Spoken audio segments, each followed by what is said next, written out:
মামা তোমার নামটা কি? রাকিব হাসান। তুমি হিন্দু না মুসলমান? মুসলমান। আটটা মুট করো, তোমারে কয়টা কথা কইয়ে দিয়ে যামু। অবশ্যই কথা কয়টা যদি সত্য হয় হাসা বলবা তো? অবশ্যই মিথ্যা কইলেও কিন্তু আল্লাহর কাছে ঠেকা থাকবা। না, মিথ্যা বলবো না। তুমি যেই দল সাপোর্ট করো সেই দল 36 বছর পরে ওয়ার্ল্ড কাপ পাইছে, কথা ঠিক না বে ঠিক? ঠিক। রাগ করলা? না, রাগ করিনি। তুমি যেই দল সাপোর্ট করো সেই দলে যেই সেরা প্লেয়ার হয় সেই হাত দিয়ে একটা গোল দেয়, কথা ঠিক কিনা? ঠিক। রাগ করলা? না, রাগ করিনি। তুমি যেই দল সাপোর্ট করো সেই দলে বর্তমানে একটা প্লেয়ার ছাড়া আর কেউ খেলতে পারে না, কথা ঠিক নেবে ঠিক? ঠিক। রাগ করলা? না, রাগ করিনি।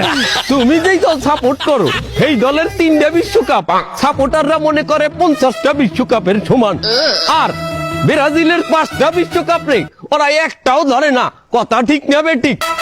ঠিক। রাগ করলা? না, রাগ করিনি। তুমি যেই দল সাপোর্ট করো সেই দলের একটা প্লেয়ার বুড়ো হয়ে যাইবে, কেউ তোমরা ওরে ছাড়বা না, ওরে ছাড়া বিশ্বকাপ খেলবা না, কথা ঠিক কিনা? ঠিক। রাগ করলা? না, রাগ করিনি। তোরা কি রাগ নাই? রাগ করি নাই।